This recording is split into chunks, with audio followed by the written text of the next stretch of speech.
Loving and gracious God, we thank you for the gift of this time together as always.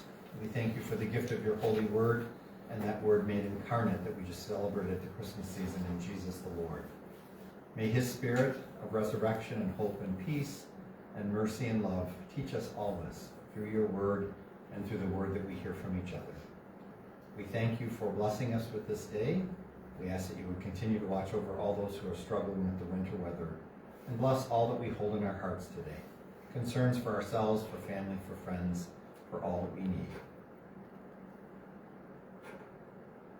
And so, Lord, entrusting all these things to you and trusting in your merciful love, we praise you again as we say, glory be to the Father, and to the Son, and to the Holy Spirit, as it was in the beginning, is now, and ever shall be, world without end. Amen. May God's blessing always be ours, the Father, the Son, and the Holy Spirit.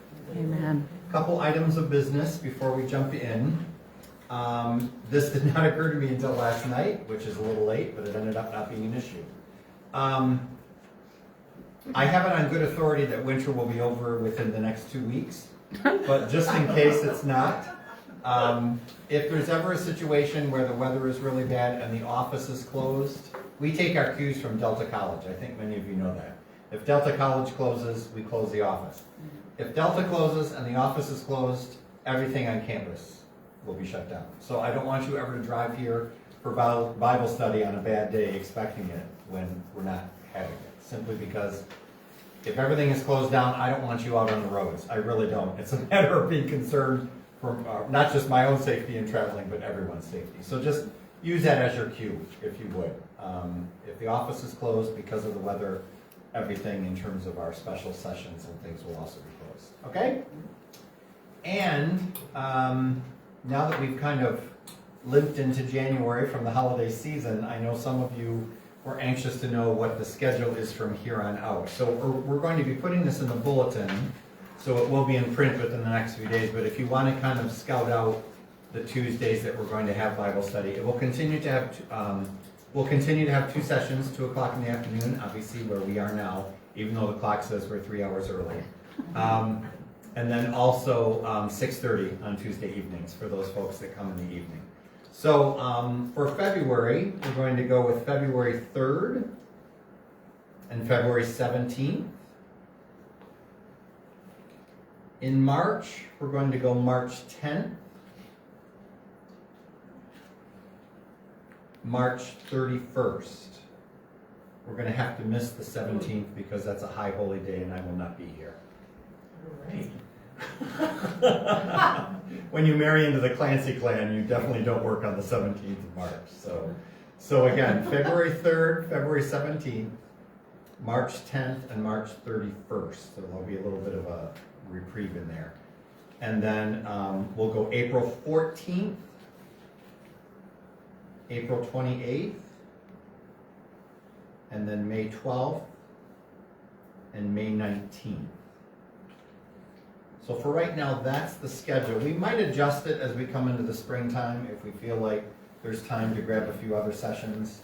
And we'll probably end with May 19th simply because we'll shift gears into the Chosen on Thursdays again. So I don't want to have too many things going in terms of your schedule or mine for that matter, okay? Like I said, we'll publish this in the bulletin in the next week or two, so it'll be there for you. But I know some of you just kind of wanted to strike out those dates. And just keep in mind, the reason why I have 2 sessions, an afternoon and evening, if you're normally here on a 2 o'clock session, but for some reason, let's just say you have a doctor's appointment, you can't be here, you're always welcome to come in the evening. There's no hard and fast roll call that's taken. So just come and go as your life allows. Some of you might miss some of these dates because you're heading away to warm climates and all that kind of thing too. But for right now, I just have to share this because it's so funny. At least I thought it was funny. Our daughter's in her last semester of her college career. She'll be graduating in May, fortunately. And when she was looking at programs to be accepted into, and she auditioned for them, the gentleman from University of Miami really wanted her to come there for musical theater and was willing to throw lots of scholarship dollars and all that kind of thing. And she decided, no, it was too far away from home, et cetera, et cetera. So last night, of course, University of Miami played University of Indiana in the college football playoff, and we're sitting there on the couch watching it. Indiana University. Excuse me, you're right. It is Indiana University. Learned that from Jake Yeah, you're right. So my wife, being who she is, and so funny and so smart, she pulls up on her phone as the game is starting that in Miami for the game it's 58 degrees, and in La Crosse, Wisconsin, where our daughter goes to school, it's 1. So she sent her that Miami 58 degrees, La Crosse 1, with a little note, just reminding you, you could have gone to University of Miami. Which I just thought was so funny. So, but anyway, she's had a good experience there, so God bless her. So, I said to her last night, some of you know this, some of you don't, she's actually at a Franciscan school. If you've ever heard of Sister Thea Bowman, probably be a saint someday. She's in process right now. The school that our daughter goes to is run by the Franciscan Sisters of Perpetual Adoration. And so we talked to her last night as the game was wrapping up, just to touch in on a few things. And she was just getting back from a special session for Martin Luther King Day that addressed the significance of the day, the battle against racism in our nation's history, and from the church's perspective of social justice and the nobility of peaceful protest, all that. And I just, as she was sharing, I just went, you have gotten a really good Franciscan formation there. You really have. And she said, yeah, it's been good. The sisters have been good for me. And I'm thinking as a father, yes, they have. So, she didn't have nuns in elementary and high school like some of us, but she got them in college. So, God bless them. Those are the dates. You got them. I'll catch it later.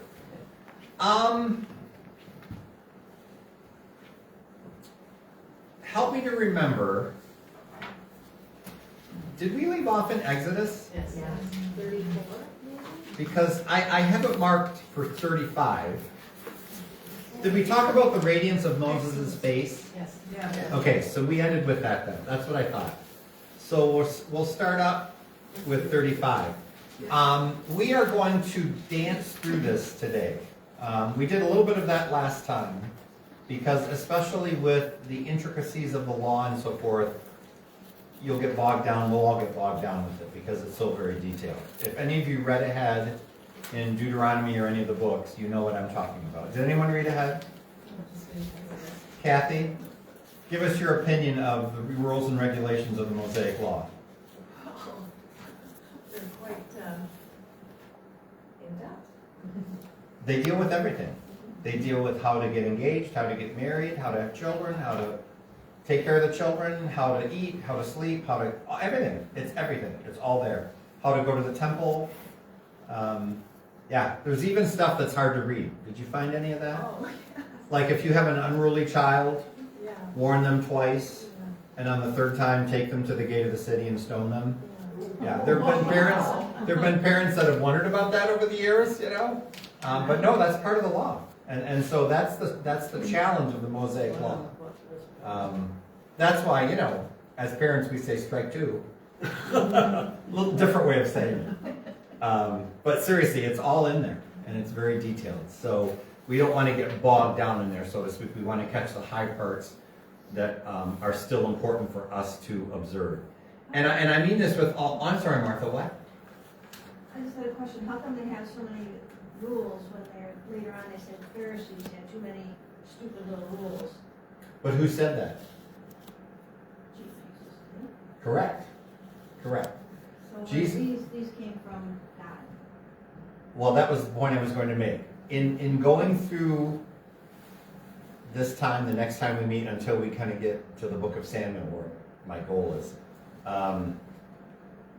we're going to kind of skate through some of it so that we don't get bogged down in too many details. That does not mean I don't respect the Mosaic Law. I do.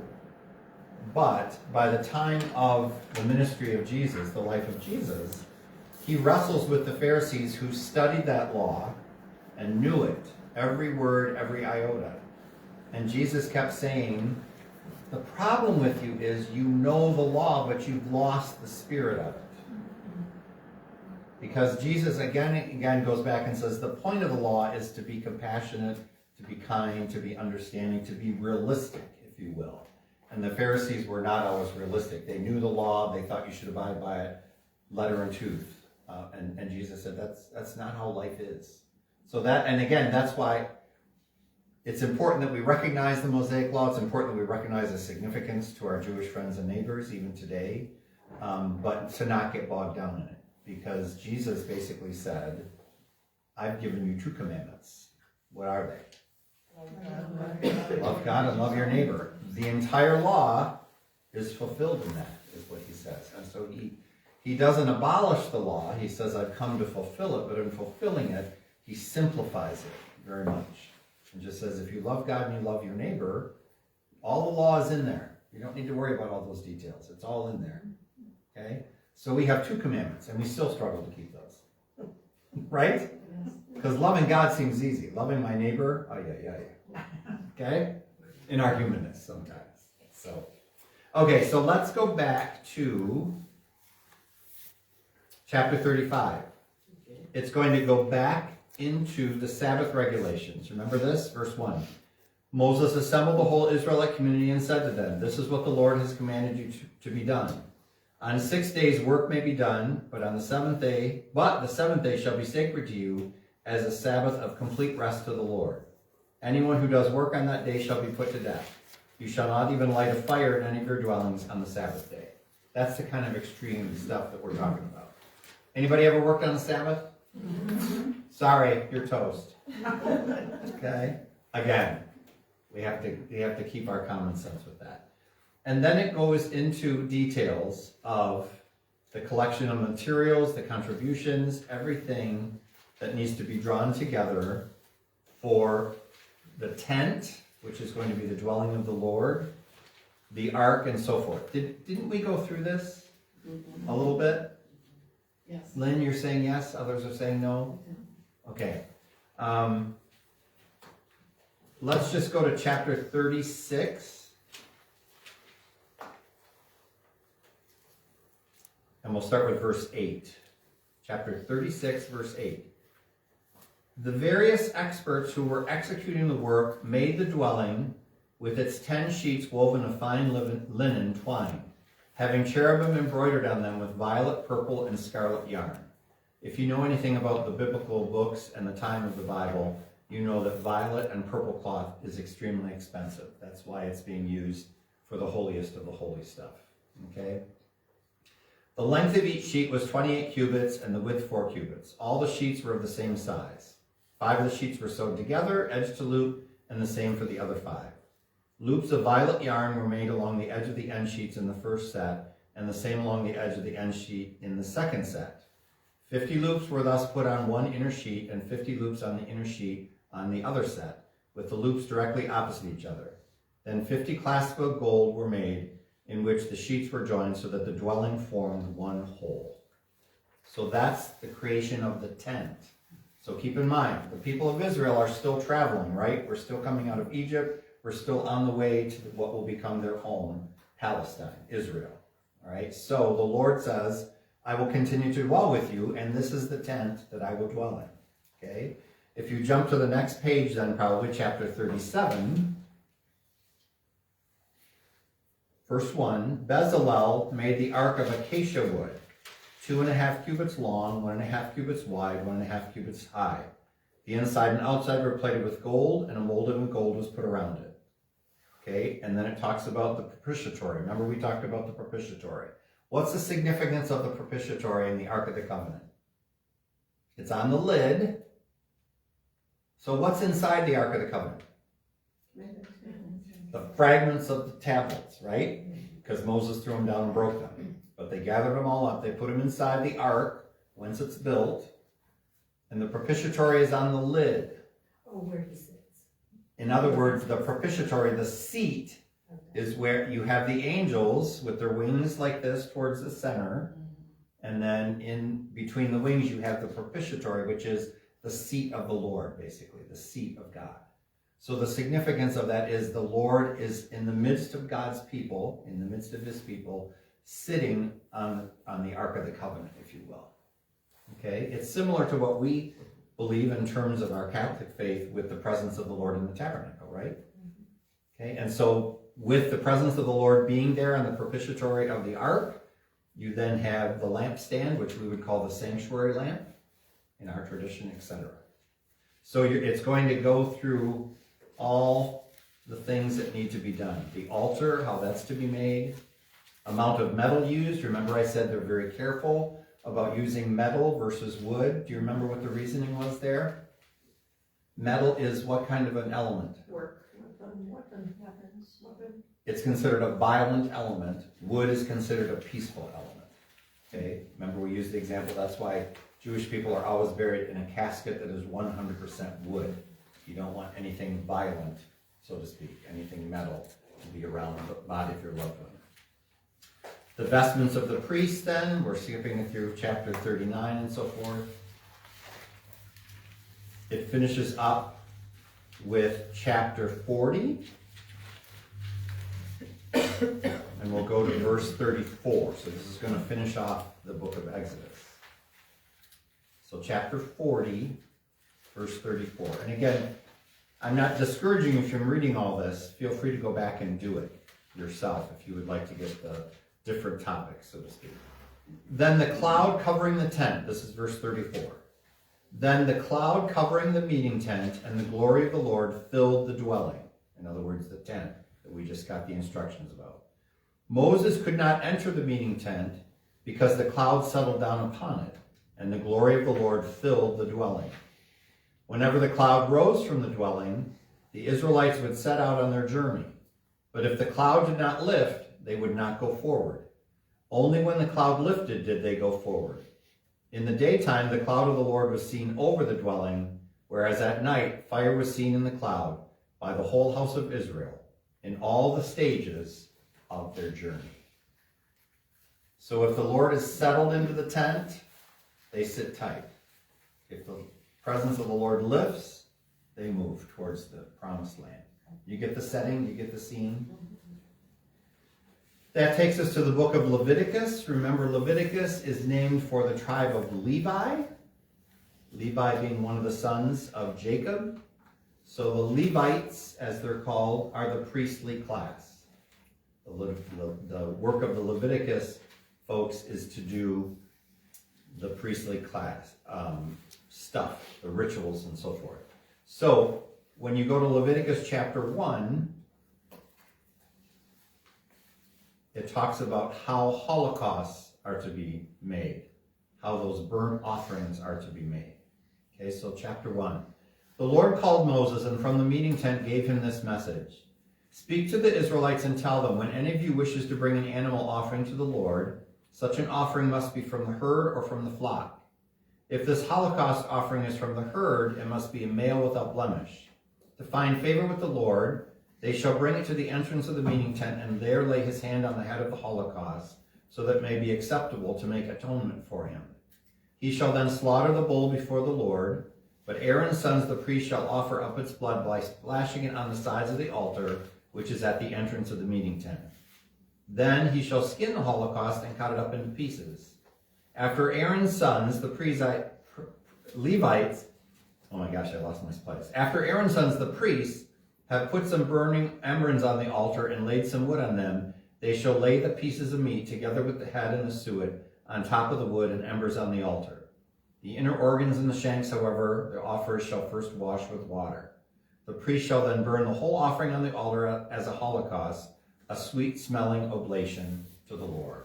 I know I mentioned this last time we met in the evening, but I don't remember if I offered it here. What is that image that those directions are giving us? How to prepare an animal sacrifice. Okay? In this case, it's talking about a bull from the herd, but it could also be what from the flock? Sheep, maybe even a goat, depending upon the situation. Okay? It gives you the specifics, how to basically butcher the animal, how to prepare the altar, how to prepare it. And it ends with that wonderful note, a sweet-smelling oblation to the Lord. Kathy, you're smiling. What's it all about? I don't know what it's about, but the sweet smelling, all I can think of is a pig roast, and it's not very sweet smelling. Well, now see, I was gonna take it a little bit different direction. Have you ever been driving down the street during the summer, your windows are down, and all of a sudden you go, oh, somebody's grilling. That's the image that is given to us in this. And it's the ancient belief, that's why sacrificing animals and such became so big in the ancient world. You have that belief of, where are people? In terms of the universe, where are people? It doesn't matter if you're Jewish or you're Greek or you're Persian, where are people? Right here, on the earth. On the earth, right? Where are the gods? Or in this case, from the Hebrew perspective, where is God? Up above, where the smoke goes. People are in the earth, on the earth. God is up above. So whatever you burn goes up. So from the Greek perspective, the gods would go, somebody's grilling. Okay? And the same thing or a similar attitude from the Hebrew perspective. You offer whatever you're offering to God, and the sweet smell rises up to the Lord, and this pleases the Lord. That's the belief in this time period. Okay? Pig roast. Shame on you. Especially from a Jewish perspective. No pork allowed, Captain. Okay? Now, if you jump to chapter 2, verse 1, it's no longer about animals, sheep, goats, doves, pigeons, bulls, or any of that. It's about cereal offerings. Chapter 2, verse 1. When anyone wishes to bring a cereal offering to the Lord, this offering must consist of fine flour. He shall pour oil on it and put frankincense over it. When he has brought it to Aaron's sons, the priests, one of them shall take a handful of this fine flour and oil, together with all the frankincense, and this he shall burn on the altar as a token offering, a sweet-smelling oblation to the Lord. The rest of the cereal offering belongs to Aaron and his sons. It is a most sacred oblation to the Lord. So what happens with the cereal offerings? Same thing. They put incense with it to make sure it smells better, and they burn it. But where does the majority go? Aaron's sons. To the priestly class to make bread. Okay, so it's the first indication that you have of, well, you got to give the priest something. They don't have flocks of their own. They're doing the work of the Lord. So you got to give them something to live on. Okay, so the cereal offerings become part of their salary, if you will. You will notice in the animal sacrifice that we just talked about in the first chapter of Leviticus, it talks about atonement. What is atonement? Say again? You're sorry. You're sorry. In other words, the sacrifices being brought to the Lord are because in our humanness, if we sin and we recognize that, we say to the Lord, I'm sorry, I'm going to offer this up as a sign of my penance, as a sign of my atonement, if you will. Okay? Chapter 3. Chapter 3, verse 1. If someone in presenting a peace offering makes his offerings from the herd, then he may offer before the Lord either a male or a female animal, but it must be without blemish. He shall lay his hand on the hand of his offering, and then slaughter at the entrance of the meeting tent, etc., etc. So again, this is going to go point by point by point, how to go through chapter 4, sin offerings specifically for priests, because priests are human too, and this law recognizes that. This could very much be in our prayers of petition as you go through chapter 4, for the community, for the princes, for special cases, for private persons, etc., etc. Guilt offerings. Okay? Chapter 6, the daily offerings, the cereal offerings, sin offerings, peace offerings, again and again. Chapter 10. Chapter 10 is going to get into the eating of the priestly portions. Take the cereal offerings left over from the oblations of the Lord, eat it beside the altar in the form of unleavened cakes. So we get the sense of unleavened bread again. Okay. So that's what Leviticus is all about. Chapter 11 is very important from a Jewish perspective even today. Chapter 11, it should be entitled something like Laws Regarding Legal Purity. And it starts with food. The Lord said to Moses and Aaron, "Speak to the Israelites and tell them, of all land animals, these are the ones you may eat. Any animal that has hooves you may eat, provided it is cloven-footed and chews the cud. But you shall not eat any of the following, that only chew the cud or only have hooves: the camel, which indeed chews the cud, but does not have hooves, and is therefore unclean. The rock badger," haven't you just been dying to grill a rock badger? "Which indeed chews the cud, but does not have hooves, and is therefore unclean. The hare, which indeed chews the cud, but does not have hooves, and is therefore unclean. And the pig, which does indeed have hooves, and is cloven-footed, but does not chew the cud, and is therefore unclean for you. Their flesh you shall not eat, their dead bodies you shall not touch. They are unclean for you." Now we often think of pork, pigs being unclean, but as that Liz just said, there are other things too that are forbidden for Jewish people to eat, including rabbits, including hares. Okay? And that, for a devout Jewish person, even today in 2026, is what you know as keeping kosher. Avoiding food that is unclean, only eating things that are clean, and preparing it a certain way and so forth. Chapter 12, verse 1. The Lord said to Moses, "Tell the Israelites, when a woman has conceived and gives birth to a boy, she shall be unclean for 7 days, and the same uncleanliness as at her menstrual period. On the 8th day, the flesh of the boy's foreskin shall be circumcised, and then she shall spend 33 more days becoming purified of her blood. She shall not touch anything sacred nor enter the sanctuary till the days of her purification are fulfilled. If she gives birth to a girl, for 14 days she shall be as unclean as her menstruation, after which she shall spend 66 days in being 66 days, in being purified of her blood.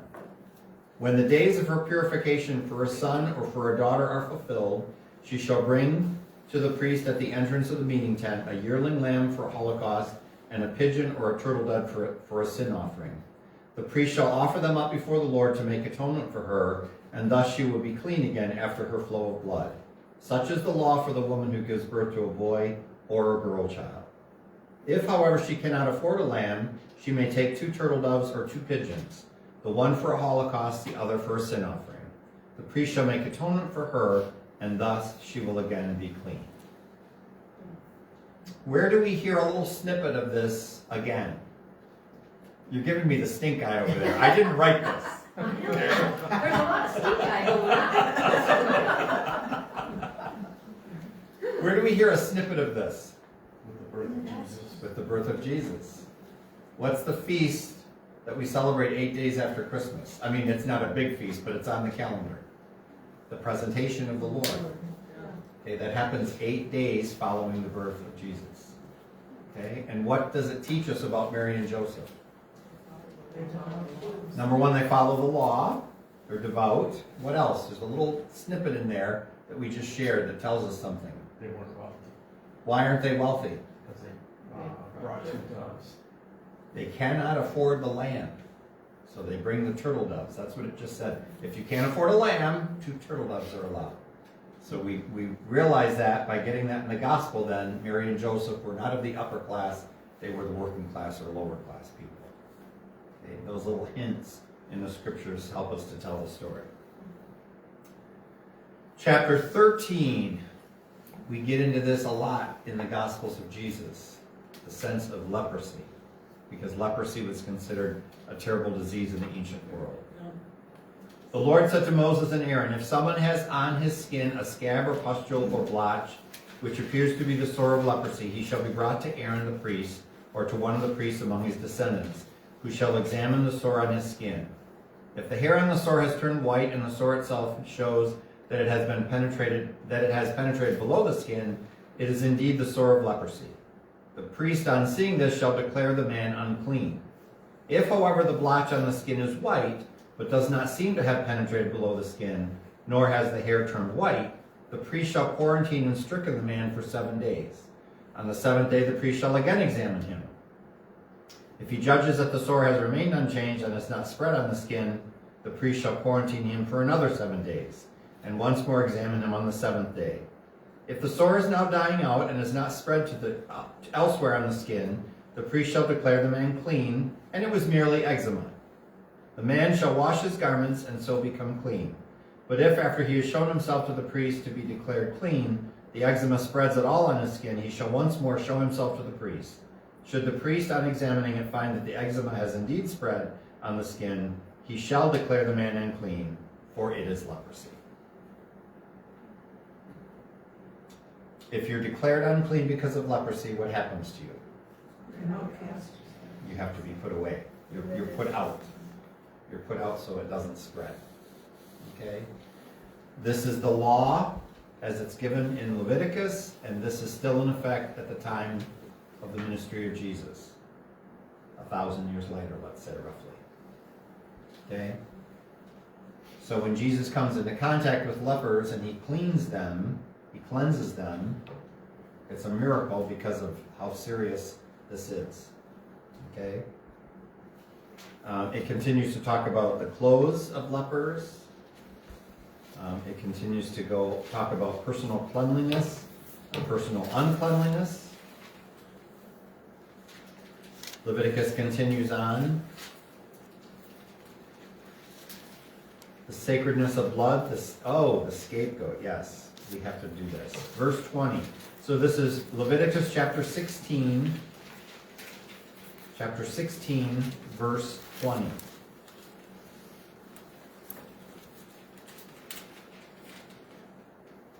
When he has completed the atonement rite for the sanctuary, this is speaking of the priest, by the way, it's a continuation of what was above. The meeting tent and the altar, Aaron shall bring forward the live goat. Laying both hands on his head, he shall confess over it all the sinful faults and transgressions of the Israelites, and so put them on the goat's head. He shall then have it led into the desert by an attendant. Since the goat is to carry off their iniquities to an isolated region, it must be sent away into the desert. Okay? So that's where you get the concept of what we even call today the scapegoat. You put on the Day of Atonement, you put all the sins of people on the goat, and you send it out into the wilderness. You're sending the sins away. Start fresh. The goat has been released. Okay? What's significant for us is by the time of Jesus, this annual practice of the scapegoat, at least some in the community, the leaders of the faith, are considering not simply using a goat, but using a person. And so that's why during the arrest and the trial of Jesus, there's a brief line in the Passion narrative that says, this is why they were considering how the death of one person would be better than to have the death of several individuals. Okay, because of the presence of the Romans, because of the unrest. So what they're doing is they're taking the scapegoat concept and they're moving it to a human being. And from our perspective, who's the scapegoat from a Christian perspective? Jesus. Who takes upon himself the sins of all of humanity and is not just led into the desert, but is killed. Okay? Any questions so far? I know we're skipping through rather quickly. I don't want to lose you, but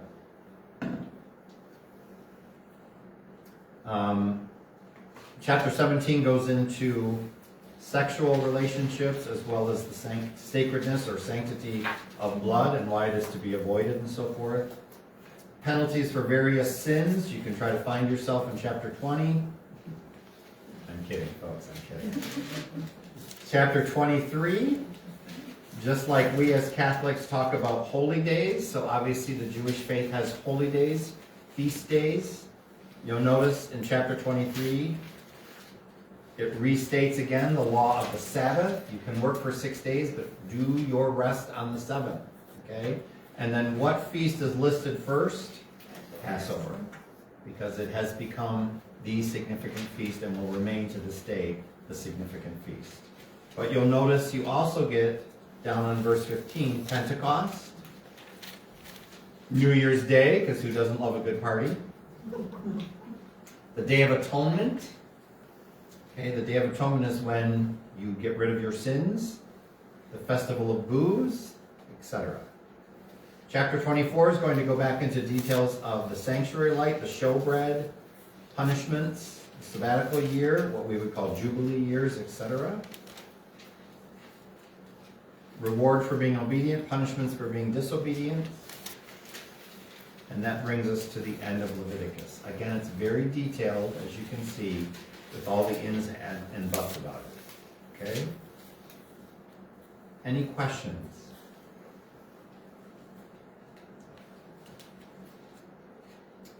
In the book of Numbers, we're not going to go through all of this, but I want to just start it in so that you have some sense of what we're dealing with. So this is the book of Numbers, right after the book of Leviticus, chapter 1, verse 1.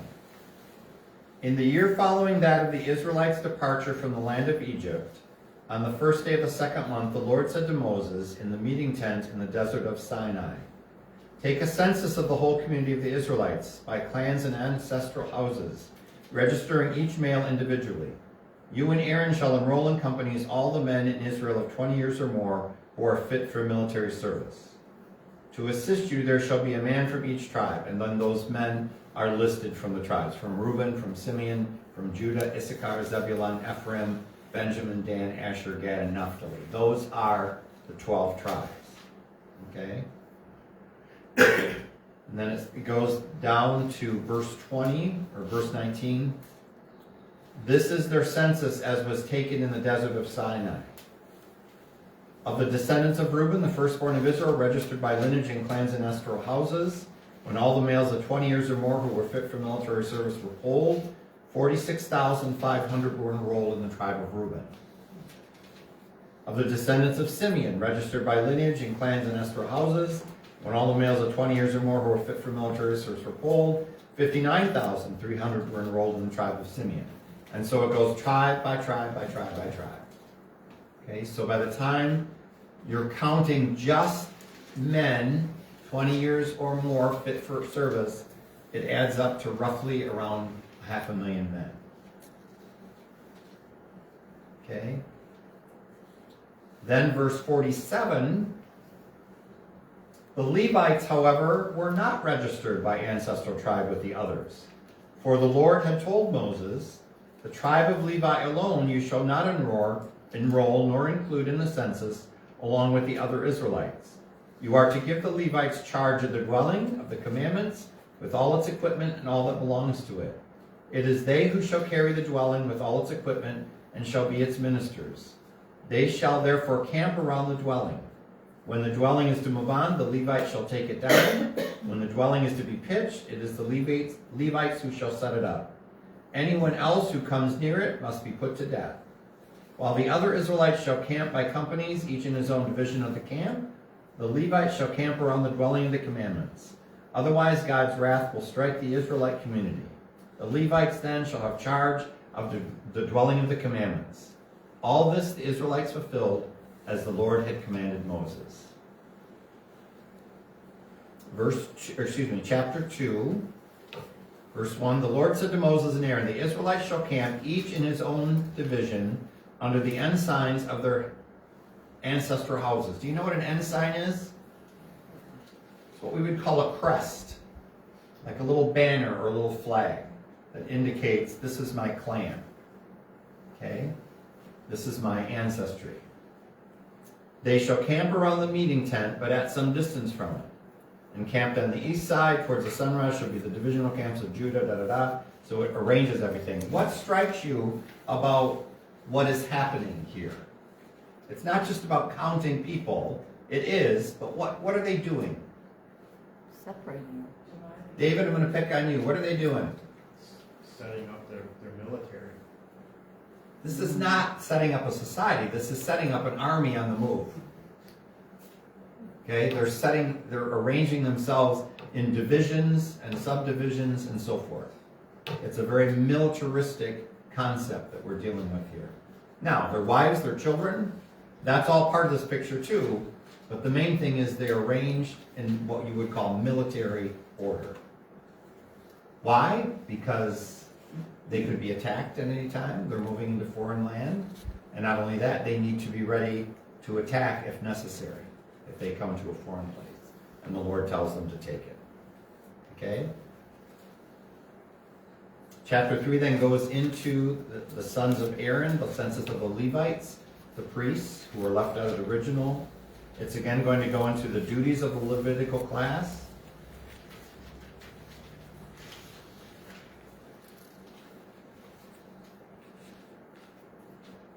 Those who are deemed unclean, there are statutes of how to expel them from the camp if necessary. Verse 5, the Lord said to Moses, this is chapter 5, verse 5, "Tell the Israelites, if a man or woman commits a fault against his fellow man and wrongs him, thus breaking faith with the Lord, he shall confess the wrong he has done, restore his ill-gotten goods in full, and in addition give 1/5 of their value to the one he has wronged. However, if the latter has no next of kin to whom restoration of the ill-gotten goods can be made, the goods to be restored shall be the Lord's and shall fall to the priest. This is apart from the atonement ram with which the priest shall make amends for the guilty man. Likewise, every sacred contribution that the Israelites are bound to make shall fall to the priest. Each Israelite man may dispose of his own sacred contributions. They become the property of the priest to whom he gives them."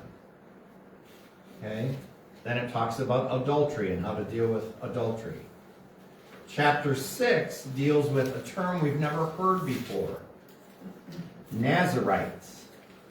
The Nazarite profession, if you will, is something that comes into the law and the people at this time because people want to dedicate themselves to the Lord. So that's what the term Nazarite means. So there are certain young people that will dedicate themselves to that vow, if you will. So chapter 6 talks a little bit about that. The Lord said to Moses, "Speak to the Israelites and tell them, when a man or a woman solemnly takes the Nazarite vow to dedicate himself to the Lord, he shall abstain from wine and strong drink. He may neither drink wine vinegar, other vinegar, or any kind of grape juice, nor eat either fresh or dried grapes. As long as he is a Nazarite, he shall not eat anything of the produce of the vine, not even unripe grapes or grape skins. While he is under the Nazarite vow, no razor shall touch his hair until the period of his dedication to the Lord is over. He shall be sacred and shall let the hair of his head grow freely. As long as he is dedicated to the Lord, he shall not enter where a dead person is, not even for his own father or mother, his sister or brother, should they die. May he become unclean, since his head bears his dedication to God. As long as he is a Nazarite, he is sacred to the Lord." Two things that you may have picked up. I'm going to test your general biblical knowledge. Someone who is dedicated to the Lord does what with their hair? Lets it grow and grow and grow. Any guess who a famous Nazarite might be? My grandson. See, you just thought he was being rebellious. He's being a Nazarite, Agnes. Samson. I knew you were going to get it, Lynn. Remember Samson? As long as he lets his hair grow, he has what? The favor of the Lord and strength. But when those terrible people in his life cut his hair, he has no strength until it grows back. Samson is probably the most famous Nazarite in the Old Testament books. Okay, so Samson and Delilah, all that kind of soap opera stuff. Okay, I just want to reread something. Verse 6, as long as he or she, because it does say either one can do it, is dedicated to the Lord, he shall not enter where a dead person is, not even for his father or mother, his sister or brother should they die. May he become unclean, since his head bears his dedication to God. As long as he is a Nazarite, he is sacred to the Lord. Does that remind you of anything? In terms of being totally dedicated to the Lord? Before, some of you remember this, you just don't remember it right now. Before Vatican II, if you were a brother in a monastery or you were a sister in a religious order, you were allowed to come home for one of your parents' funerals, not both. Really? Yes. You didn't know that? No. Maybe it's because we had nuns in our family that we know that. Yes. most of the religious orders, especially for the women, you were allowed to come home for one of your parents' funerals. Now, in most cases, what would happen? Whichever parent died first, they would come home for that one. Why? Because then they'd get to have time with their parent who's still alive. No. Okay, but that, in a sense, draws from this. If you're dedicated to the Lord, what does Jesus say you have to do? Turn your back even on your family. And the religious orders took that very literally. You're dedicated to the Lord, you're dedicated to your vocation, to the church, etc. You don't even go back for funerals. That's what this is. That's where this is kind of the roots of that. Brenda, you don't like that? No, I'm just wondering if a Nazarite is the same as a Nazarene today. No. Okay.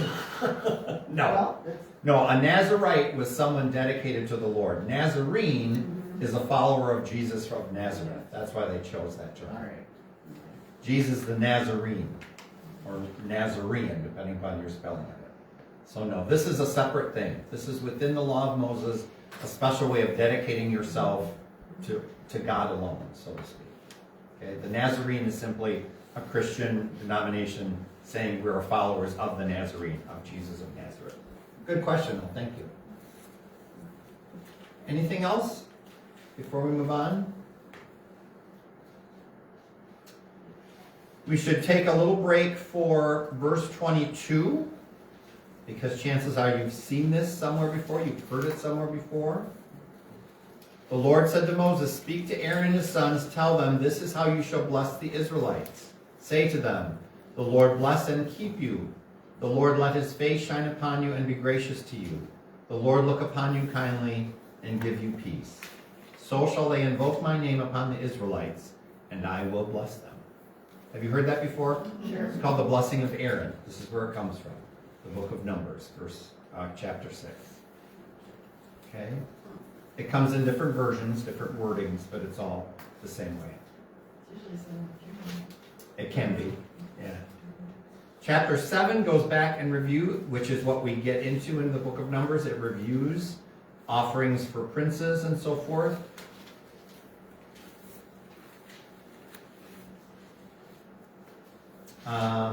We can go to chapter 10. Chapter 10, verse 11. In the second year, on the 20th day of the second month, the cloud rose from the dwelling of the commandments. The Israelites moved on from the desert of Sinai by stages until the cloud came to rest in the desert of Paran.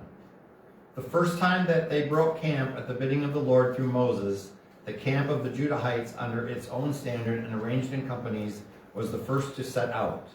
Nishan, etc., etc. It's going to go through the order in which they move forward. Verse 33. They moved on from the mountain of the Lord. What's the mountain of the Lord? Sinai, Zion. It can also be called Mount Zion. They moved on from the mountain of the Lord, a 3 days journey, and the ark of the covenant of the Lord, which was to seek out their resting place, went 3 days journey with them. And when they set out from the camp, the cloud of the Lord was over them by day. Whenever the ark set out, Moses would say, "Arise, O Lord, that your enemies may be scattered, and those who hate you may flee before you."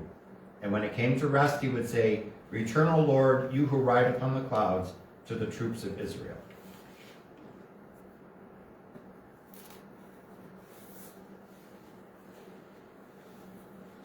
Chapter 11. No surprise. Now the people complained in the hearing of the Lord, and when he heard it, his wrath flared up, so that the fire of the Lord burned among them and consumed the outskirts of the camp.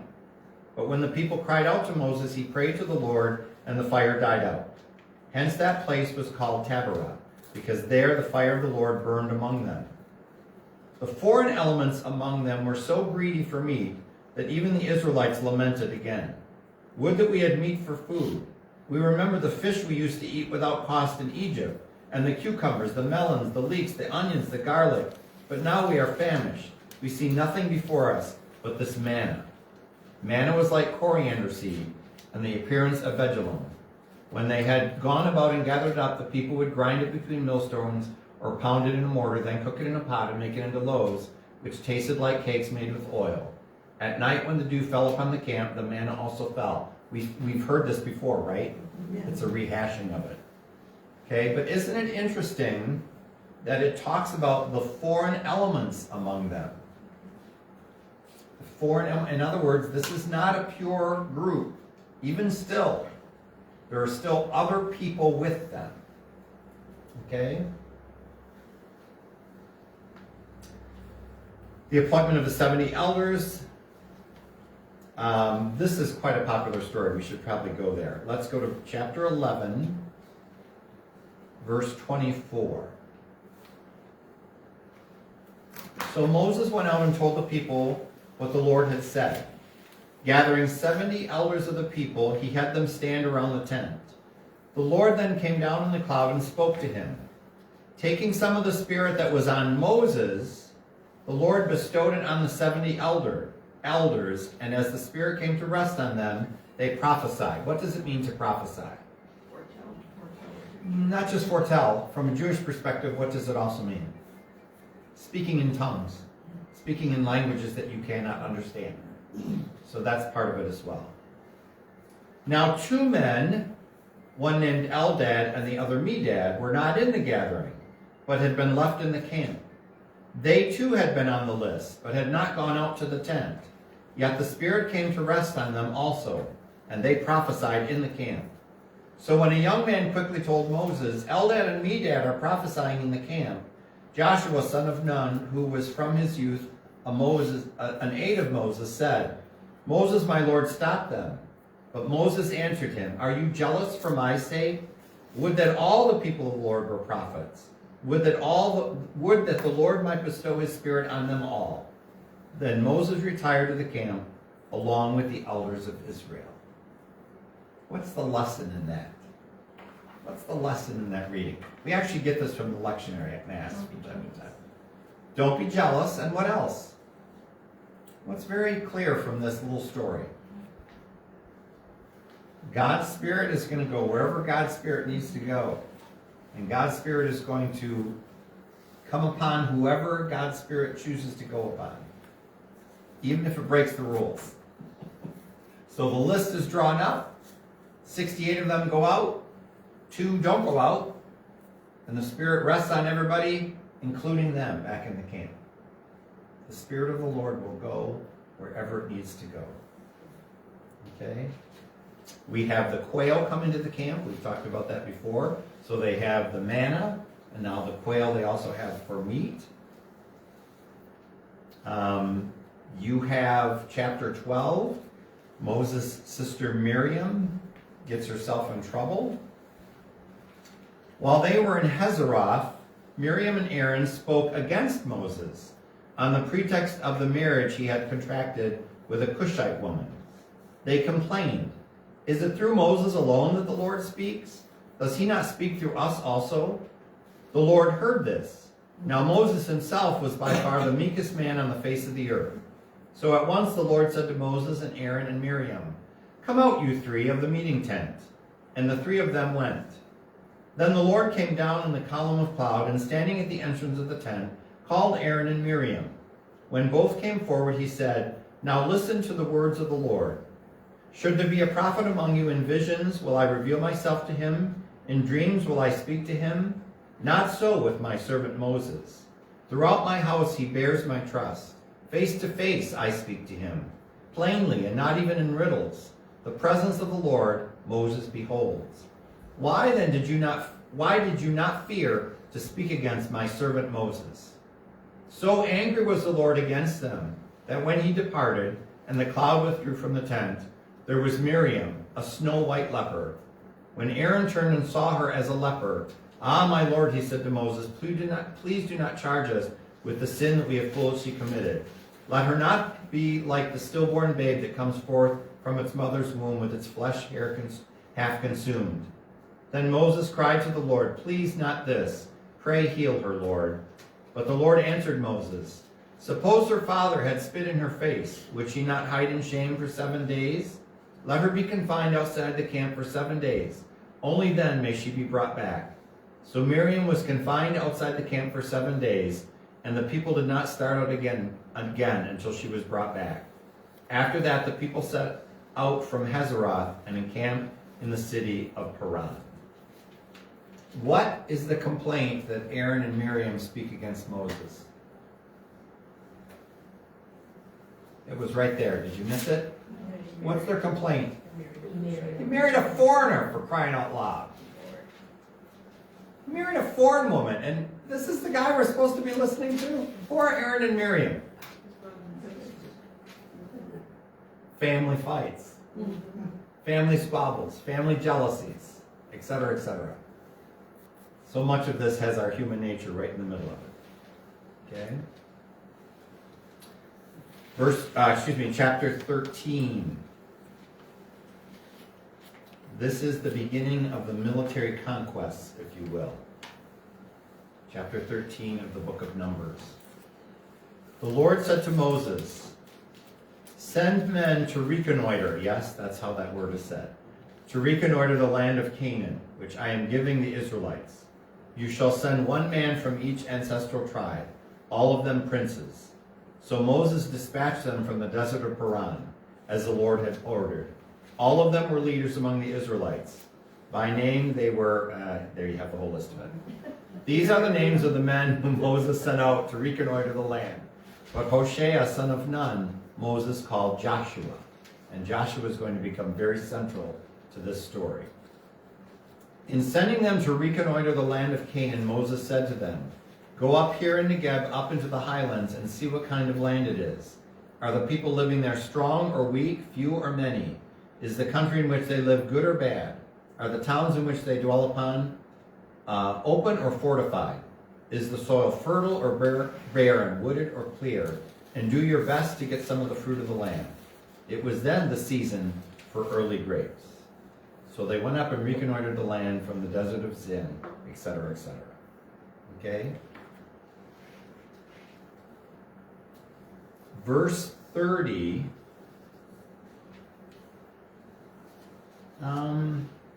Let's pick it up somewhere else. Let's go back to verse 25. So this is still chapter 13, verse 25. What time is it? 3:06. Okay, so we need to take a little break here and then we'll come back. We'll finish this up first. After reconnoitering the land for 40 days, they returned. There's that number 40 again. Don't miss that.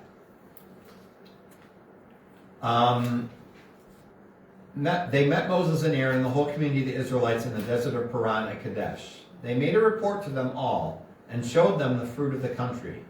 They told Moses, "We went into the land with which you sent us. It does indeed flow with milk and honey, and here is its fruit. However, the people who are living in the land are fierce, and the towns are fortified and very strong. Besides, we saw descendants of the Anakim there.